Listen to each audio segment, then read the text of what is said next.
pleasure to finally meet you, and I think this conversation is going to be very interesting. This conversation is also with Juan Alberto Gaviria, who have been the director of the gallery for many years. So welcome, Juan Alberto and Laurie. Okay. Well, Laurie, great to see you again, and thank you so much for accepting our Colombo Talks to be included in the Colombo Talks program. Okay. Oh, I'm excited to reconnect. Okay, and tell us a little bit about your background as an artist. Yes, when I was 13, my father gave me a beautiful sewing machine, and for a long time, I did a lot of things related to fiber and textile. At relatively the same time, I became really interested in image making with the camera. And I did a combination in my studies of fashion design and fine arts. And then in the fine arts aspect, I really embraced photography, and I started a sweater business when I was, I don't know, 19 or 20, maybe 20. And during that period of time, which was a 10-year period, I stopped making photographs and doing anything related to my own personal kind of creative work. I thought I could do that, and then I wouldn't have to do commercial photography or commercial artwork. But that business took over my life, and I thought I would do it for 5 years, and next thing I knew it was 10 years. And so then becomes a chapter, which is that I started to work with Roy Lichtenstein. And during that phase of time in his studio, I photographed my own work in response to his work and his way of producing paintings. Tell us about, your relationship between like your work and the experience of Lichtenstein work. It's a privilege to know that you were so close to a master of the pop art. Going back to Lichtenstein and the relationship of my sort of visual interest or visual aesthetic sensibilities, Roy's work had a very graphic sense to it. The way he worked with layering of linear and depth of things. And of course, he had a limited color palette that he worked in. And for me, thinking about the limitations that you can impose on yourself, how they really benefit you in a way, or benefit me anyway, when you have guidelines or parameters that you're working within. And I saw his precise palette or choice of colors in his palette as being a strength of something that he could get really comfortable with. And I find that in my own work, that I have a tendency to work within palettes of color that change from time to time, but how it's a grounding sensation to have those parameters. And the other thing with my work evolving, it has become really textural because I became really aware working on a computer like we started to do so much, that I felt a separation from the tactile nature, our fingertips, what things touch, and the play that memory of touch has in how we express ourselves and communicate with one another. So it's been interesting for me. You mentioned I've been doing more three-dimensional work. I've been doing outdoor work, installation work. My biggest challenge in a good way, again, limiting parameters, is how can I make some work that I'm doing that's very intimate, where I'm very quiet and reserved and it's small and it takes a long time. How can I change those ideas into something that engages other people and lets other people in to my experience? And for the last 3 years, I've been doing some outdoor installation work, and that's been my challenge, and it's been very exciting. Yes. Now, getting into the Colombian chapter, and I really wanted to take the opportunity, to thank you for the fact that you dare to go to all the different, besides the workshops, to all the different sort of like high risk neighborhoods and high schools and of our program, Desde Arte Paz.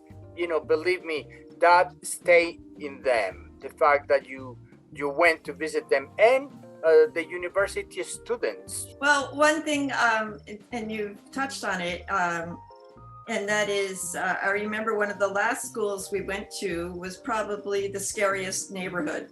Yeah, the Sierra. And the woman, I think she was the vice principal of the school. She might have been the principal of the school, I'm not sure. Yeah. She was the most welcoming of all the leaders of all the schools. She made sure we had something to eat, that we had tea, that we were comfortable. And the really amazing thing was that she came to the opening, the reception that you had yes. At the gallery.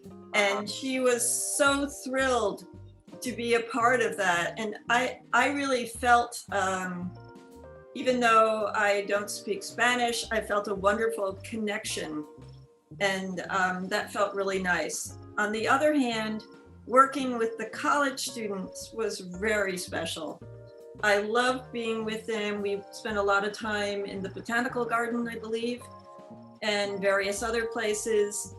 And they told me that no one ever goes to those gardens unless you're getting your picture taken for your wedding, yes. But I think I might have changed their attitude a little bit. And the really fun thing is that quite a few of them keep in touch with me through Instagram. So, I might not be so much sending them written messages, but we send each other pictures or, comment on each other's pictures. And I like knowing that they're out there, and I do wonder what they've done with their careers, not just, about making photographs, but doing something creative. Mm-hmm. I just wanted to mention that it's interesting how, like for many artists that have been part of our programs, there is still this connection with social media and how important it is to have this media nowadays to have this kind of conversation as well. I mean, as you said, like the tactile connection that you might have with nature or with the work of art.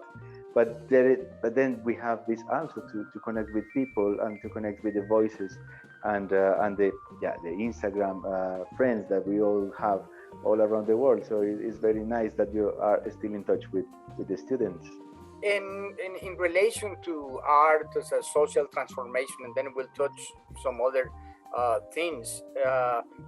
The Parrish Museum did a program with like women in jail or something like that. Oh, yes. Tell us about your experience. It's a wonderful program. There's a foundation called 1 Hour. They work with helping women when they leave incarceration and get back into the real life. Mm-hmm. And one of the programs that they've been working on is sending artists into the institutions behind bars to work so that people get to use their hands and be creative. And I taught weaving, and I think it was an opening to them emotionally to the outside world. It's a prison that's kind of a temporary facility. They're waiting for their sentencing, and it's a way station to another facility. But the thing is, it's a mixture of people who have done or been accused of all sorts of things, from drug-related offenses, which may or may not involve violence, to driving while intoxicated, I don't know, the different things, because we didn't talk about that. We talked about our mission at hand in front of us, which was working with color and fiber. And what I did was I took photographs and I printed them and I cut them almost all the way in 1/2-inch strips, but I left them still attached at one end so they could see the image. And I thought, okay, these are people who are inside, have no view of the world. And I made beautiful landscape pictures. And it triggered conversations, you know, they took them apart and then they wove them together differently. And I loved that for a 2-hour period, these women could talk about dreams they had. Like, oh, you know, someday I really want to go to Italy with my daughter, one of them would say. Yeah. Or, you know, that kind of thing. And so if I could open up someone's consciousness to a dream, that's a good thing. Tell us a little bit more or just about your residency at the Rauschenberg. How? Yeah, well, that was really great. I was invited to do a photographic project for the Rauschenberg Foundation when they were first starting their residency program. And during that period of time, I was also encouraged to do my own work. And that became a body of work that was very important to me because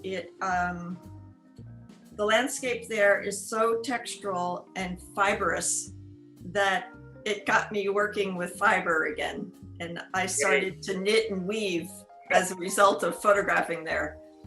It was outstanding because people came from around the world to work, and everyone's interests or concerns or methods were different. And people were at different phases of their career. And then I had an opportunity to go myself as a resident for 5 weeks.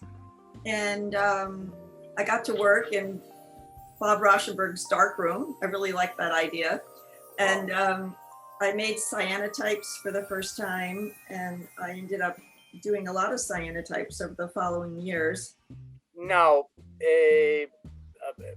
having you been trained as a fine art, I can see that, you know, your awareness of space and then some of the projects, because there was an exhibition which, you know, wonderful, because sometimes I am in contact with photographers, and they keep sending me their recent work and stuff like that.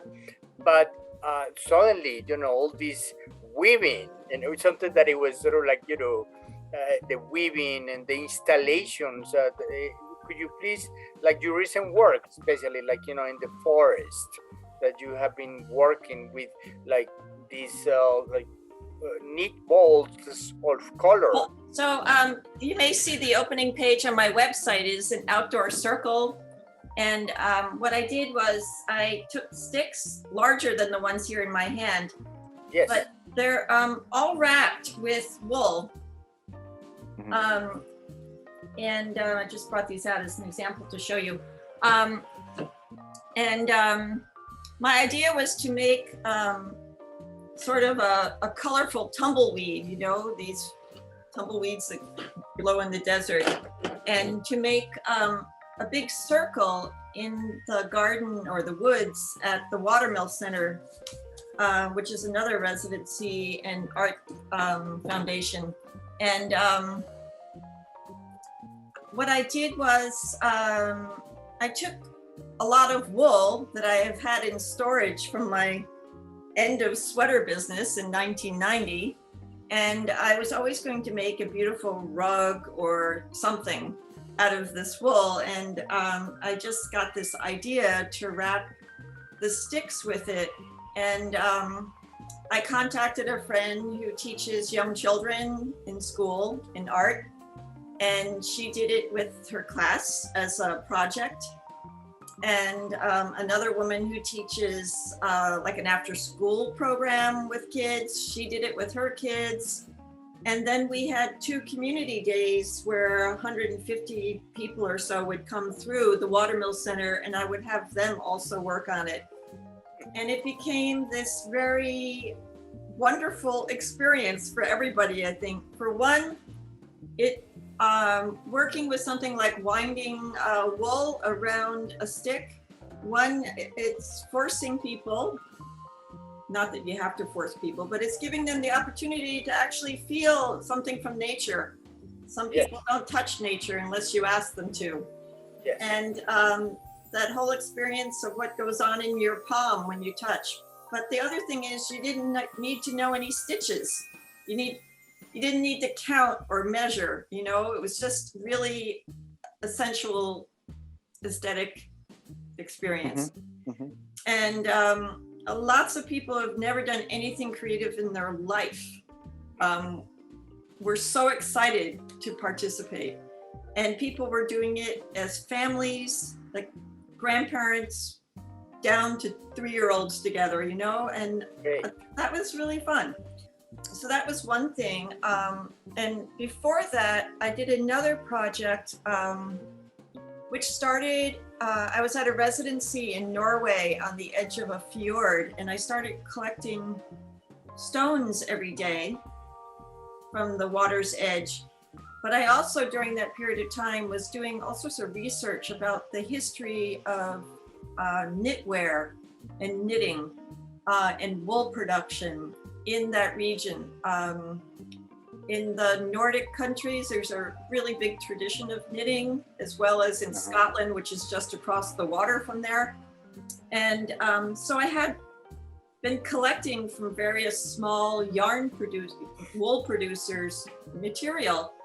And one day I just started covering the rocks, and it became this ongoing project where I've been knitting covers for rocks.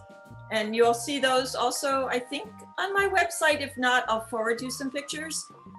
But that's been another experience of people having a play with mass and weight. I mean, when you look at something knitted, I don't know what it looks like reproduced, but in real life, it looks like it should be fuzzy and light. But when you pick it up, it's heavy like a rock, you know? And so it has this contrast in your head of what it is.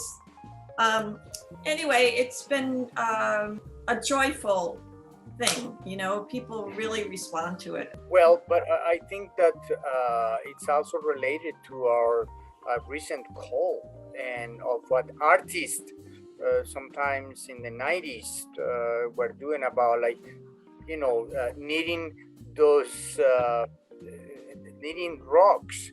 It's like a call for compassion for the earth, you know. And I think that it is I can see that the reaction of the public and the participants. Now, have you were doing some paperwork or some like prints? Oh, I was printing. I've been printing on linen. Yes. Linen fabric, and then going back in and embroidering. That's the series is called Bark Cloth. I love doing it, so I continue to do it. You know, I must say that after being at the Colombo with so many decades, one of the high moments of my career was with Zoom Lab, and the fact that you accepted our invitation, and in 2 weeks, I don't know how we framed like 150 works, you know, the results, like 2 days framing the results of it, plus your individual exhibition, and then the visit to all these kids that it was a wonderful experience, and it's been one of the interest why we got this financial assistance from the American embassy to try to see how art can help to transform society, as you have been talking. So I hope that after post-COVID, you can continue with working with these women that have been incarcerated, but at the same time, to continue on your poetic approach to our planet. We need people like you, and artists like you, talking about a compassionate attitude towards the earth. Yeah, compassion is such a wonderful concept. I was thinking that when you were teaching how to weave or how to make this spiral movement into the branch of the tree, that's like a meditation, and it's a notion of the time of nature, how it builds a life itself. You are teaching to contemplate, which is absolutely a thing that we need nowadays. Mm-hmm. Yeah, we need permission to take time and give things space. And working with our hand is another connection between our mind and our heart, I think, And Absolutely. the psychological healing that it does. And then they start jumping ideas about, their past, their anguish and stuff like that. So we encourage you to continue. We thank you so much. Oh, you're welcome. You're welcome. I wish I was closer, and I would love to do a workshop with you, because I think it's there's something about when people are working with their hand, but making something in a community kind of atmosphere, whether it's around a table or in a room, lets people open up and start talking about just real things rather than like cocktail conversation, if you know what I mean. It's like you don't worry about what you look like or what you're wearing. You're just sharing experiences. It's really nice. Okay. Anyway, well, thank you. It's really been a pleasure to reconnect today. Thank you. Yes, thank you so much.